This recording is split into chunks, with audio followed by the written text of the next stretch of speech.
मुलीचा वाढदिवस विसरून जिवंतपणी स्मशानात काम करायला जाणाऱ्या गृहस्थाला मी भापडी काय बोलणार?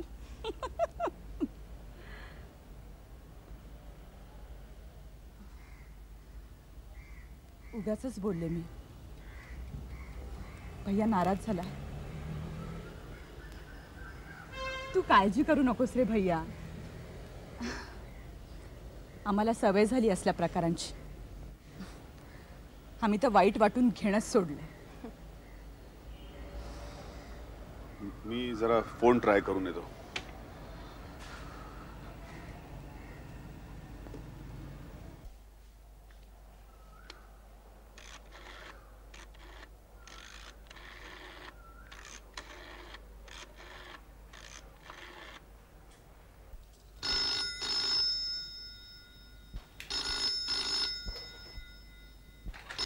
हेलो.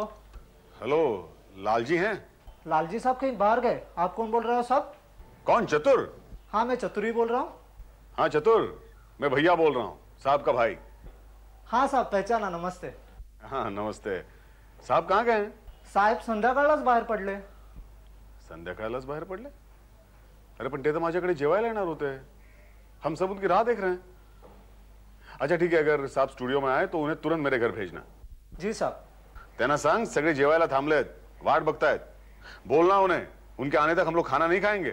जी सांगतो साहब. क्या बोलोगे? यही की लालजी साहब आल्याशिवाय तुम्ही जेवणार नाही.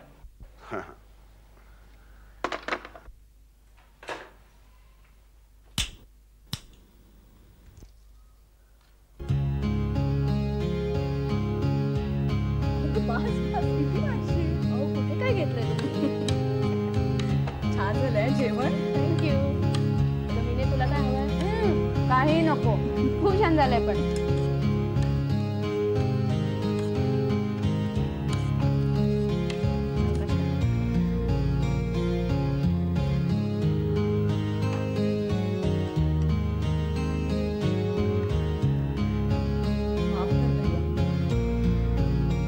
तुमच्या मनात नसतानाही तुम्हाला आमच्या बरोबर जेवायला बसायला लागलं.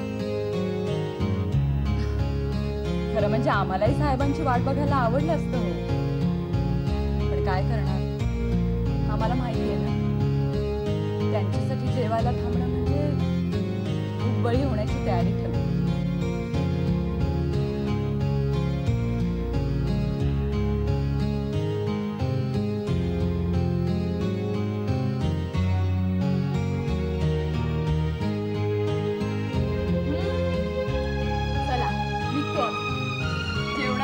कॉफी झाली, आता काही कोणाची वाट बघण्यात अर्थ नाही.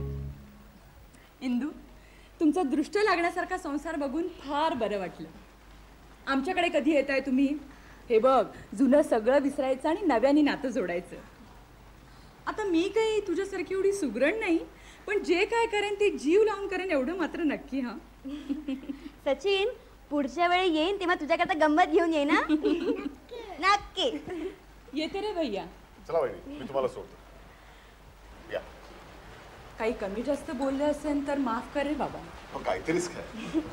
इंदू काकू, पहिल्याच भेटेत तुझ्या प्रेमात पडली आहे. आमच्या घरी येशील तेव्हा सचिनला घेऊन ये. चल येते ग. चल टाटा.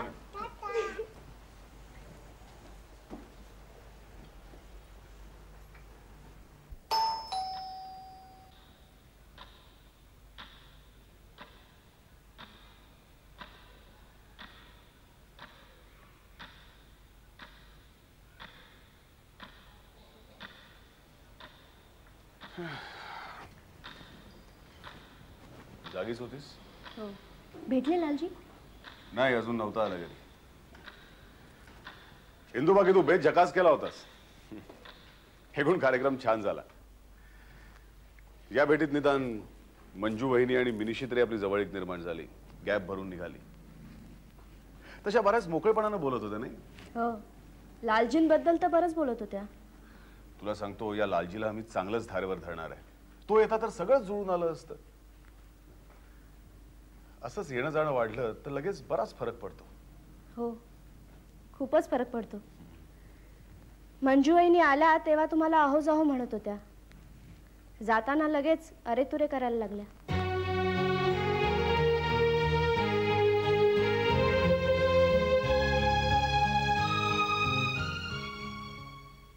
प्रिया लालजी, त्या दोघींचं सांगता येत नाही, पण मी मात्र नक्की येतो असं सांगून शेवटी आपलं ते खरं केलंस. उलट त्या दोघींनी मात्र त्यांचा शब्द पाळला आणि तूच दगा दिलास. स्टुडिओत फोन केला, तिथे नव्हतास. चतुरला कुठे चाललायस ते सांगितलं नव्हतंस. घरी नव्हतास. नाहीसा कुठे झालास. केलंस ते बरं नाही एवढं लक्षात ठेव. सगळ्यांनी तुझी आठवण काढली. इंदू आणि सचिनही नाराज झाले. काल तू सगळ्यांचा विरस केलास. बहिणी जमवून घ्यायला तयार आहे, तूच आठवट्यासारखा वागतोयस असं वाटलं. विश्वास ठेव वगैरे ठेवू नकोस. बहिणी तुझ्याविषयी चांगलं बोलत होत्या. तू काम फार करतोस, जेवणाची आबाळ करतोस वगैरे तुझ्याविषयी तक्रारी होत्या.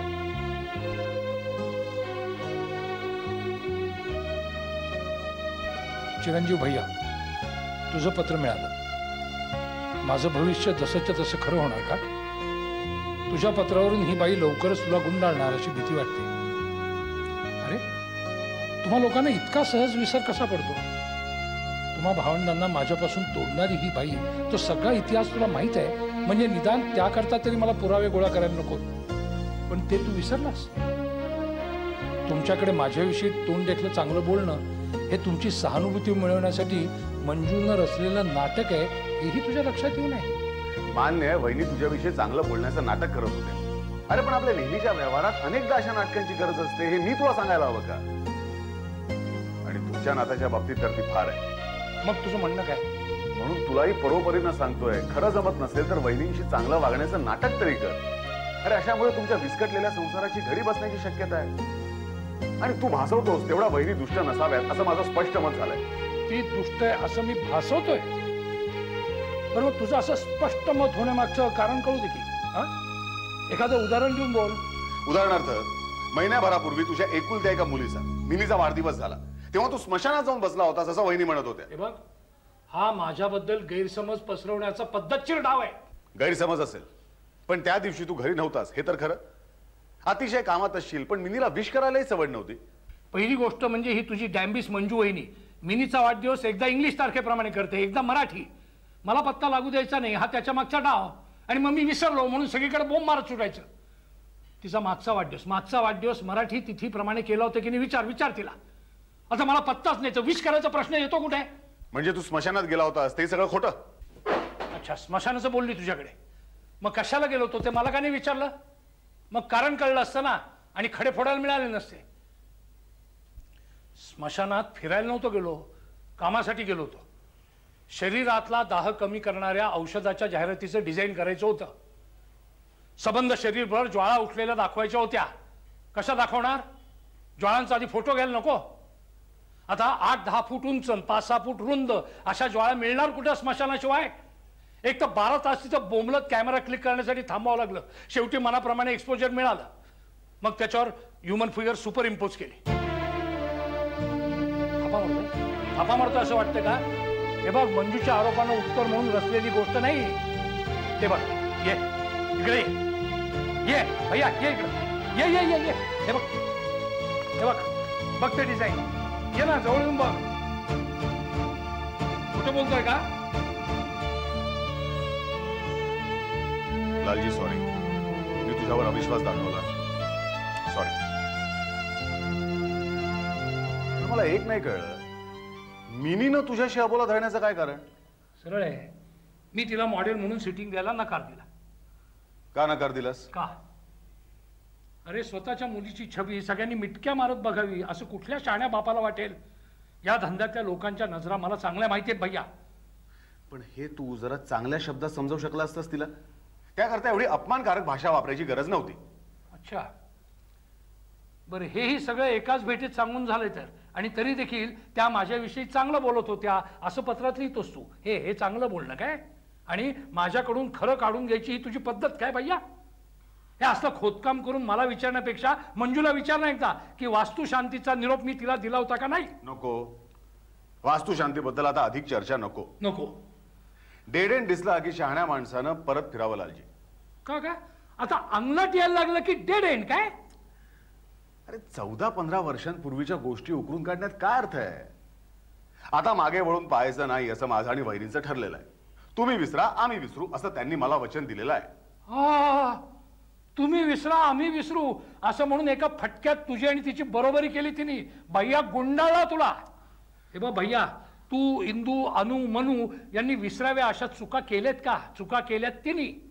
आता पांघरून घालण्यासाठी तुम्ही विसरा, आम्ही विसरू. ए अरे फार बेरकी आहे ती. तिच्या हुशारीला मी केव्हाच सलाम केलाय. पण तुझ्यासारखा समंजस माणूस भैया, गुंडाळा गुंडाळा तुला. एक दिवशी ती आणि भावड्या माझ्या मानेवरून सुरी फिरवतील ना, तेव्हा कळेल तुला.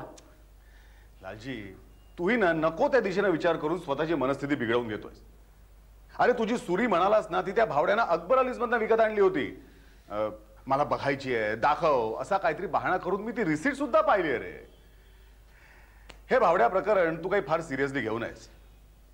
एक लक्षात घे लालजी, तुझ्या आणि बहिणीत सुसंवाद नाही तेव्हा काही कामांना घरात पुरुष माणूस लागतो. त्यावेळेस वहिनी त्याला बोलवतात, एवढंच. छान. म्हणजे आता भावड्या पण सज्जन आणि प्रामाणिक असं तुझं मत आहे ना? मला प्रश्नच मिटला. नाही नाही, हे बघ, वहिनींच्या त्या भावड्याची उचलबांगडी झालीच पाहिजे. कारण तुमच्या मतभेदांचा उपयोग तो स्वतःची तुंबडी भरून घेण्याकरता करणार. करतो. आज झारबांनी आत्ता सांगितलं मला. परवा आला सकाळ सकाळी किचन मध्ये घुसला डायरेक्ट. आज सकाळी सकाळी कसं काय आलंस? हा, जरा आलतो म्हणतो तुला भेटावं. मंजूताईची भेट नाही आली. ते आपल्या चाळीतली रूम नाही ना का, मालक आला होता सकाळी 4 जणांना घेऊन. कशाला? म्हटलं उद्याच्या उद्या रूम खाली करा. भाऊ मामा तुझी रूम? हा. पण सरळ सांगायचं ना, मावशीने दिली आहे म्हणून. म्हटलं तर काय म्हटलं माहितीये का, आता मावशी मेली, तुझा काय संबंध मोरा. हे मावशी जिवंत असताना कागदपत्र करून घ्यायचं सुचलं नाही ना आपल्याला. मी बी त्याला ऐकलं नाही, सुक्का डोस दिला. नाही रूम सोडत जा. काय करतो तर आजच्याला पोलीस घेऊन येतो म्हण. पोलीस? हा, पोलीस घेऊन मला डोस देतोय. तुला सांगतो म्हणजे आपण ती रूम सोडणार नाही. अगं अशी रूम शोधून सापडायची नाही कुठं. अख्खा 3रा मजला आपल्या एकट्याच्या ताब्यात असतो. काय बी धंदे करा, या कानाचं त्या कानाला पत्त्या लागत नाही. म्हणजे मी जर ती रूम सोडली ना, तर मी आणि माझा धंदा दोघे रस्त्यावर येईल बघ. खरंच रे भाऊ मामा, ती रूम तू सोडू नकोस. सोडू नको बोलाय. तुला काय होतं, मी 5,000 रुपये टाक तर रूम तुला ताब्यात देतो म्हटला. 5,000 रुपये? म्हणजे मी तसं त्याला 3 पटवलं. 3,000 रुपये देतो म्हटलं. अरे पण 3,000 रुपये तरी देशील कुठून? देशील कुठून? आता मंजूताई तुझ्याशिवाय मला दुसरं कोण आहे काय? ये मंजूताई, ए मंजूताई, बघ की जमवा जमवी कर. साहेबांनी माग ना, या लगेच देतो महिन्याभराच्या आत. नाही दिले ना, आई शपथ भावड्याला पाय ठेवायला देऊ नको. ए हो, आई तू 3,000 रुपये दे बाबा. 3,000 रुपये म्हणजे तुला काय गंमत वाटली का? आई, भाऊ मामा रस्त्यावर येईल म्हणून म्हणते मी.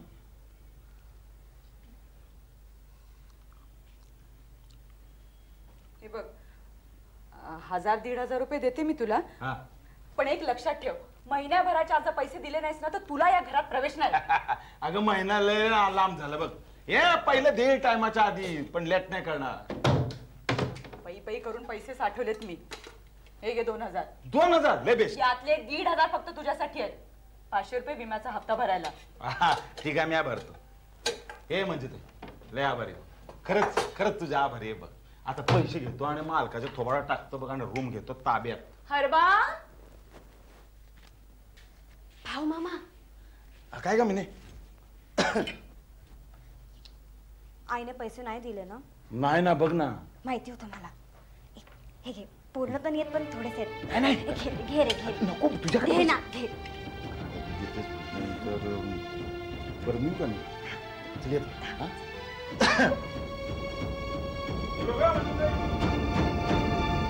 कळलं ना तुला?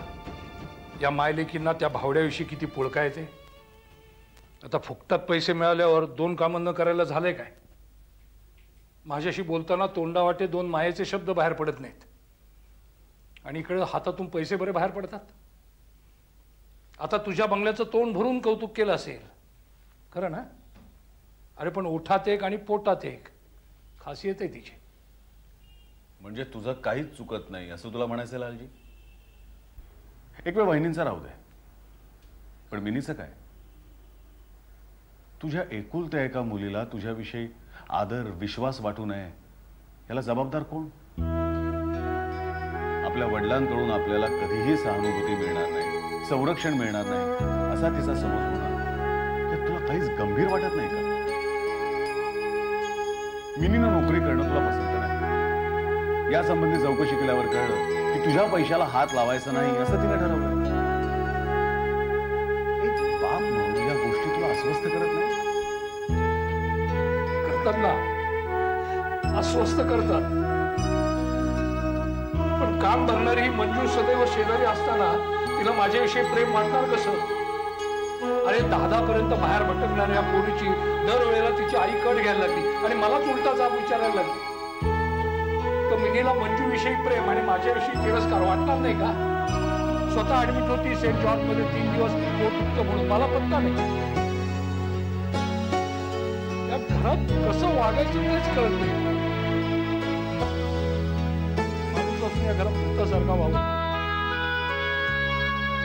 आरबा आहे ज्याला फक्त हक्कानं मी हात मारू शकतो. कसं वागू या चक्रातून कसा बाहेर पडू तू सांग.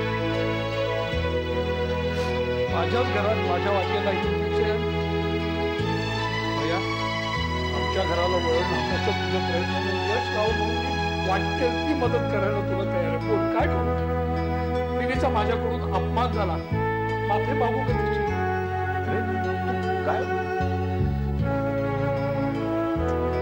लालजी, अरे तिची माफी मागायला कसं सांगेल मी तुला? पण तुला इतकं वाईट वाटतंय निदान हे तरी तिच्यापर्यंत पोहोचू नये. आणि या निमित्तानं तुझा आणि मिनीचा अबोला तरी समजेल.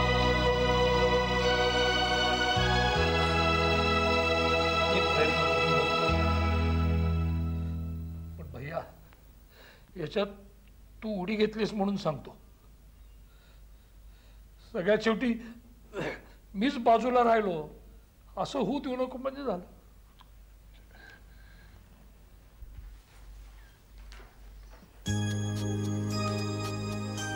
प्रिय गुरुनाथ, आपली पहिली भेट कधीच विसरणार नाही. मला अनेक मित्र आहेत. आम्ही आउटिंगला जातो, सिनेमाला जातो, पण त्या सगळ्या मित्रात स्वतःच्या वेगळेपणामुळे लक्षात राहावे असं तुम्ही. आपल्या पहिल्या भेटीत आपण 1.5-2 तास बसलो पण तेवढ्या वेळात तुम्ही मला ओझरता सुद्धा स्पष्ट केलं.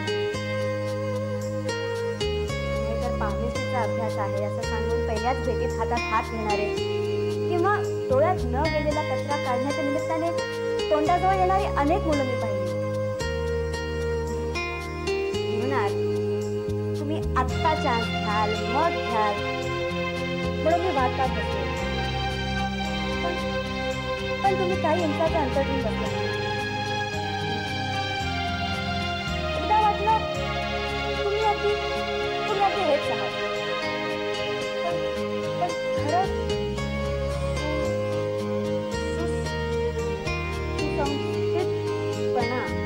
सुसंस्कृतपणा नाही उमडत बाई, सुसंस्कृतपणा. जाऊ दे, माझ्या शुद्ध प्रेमाला स्मरून तुझ्या शुद्ध लेखनातल्या 1000 चुका तुला माफ.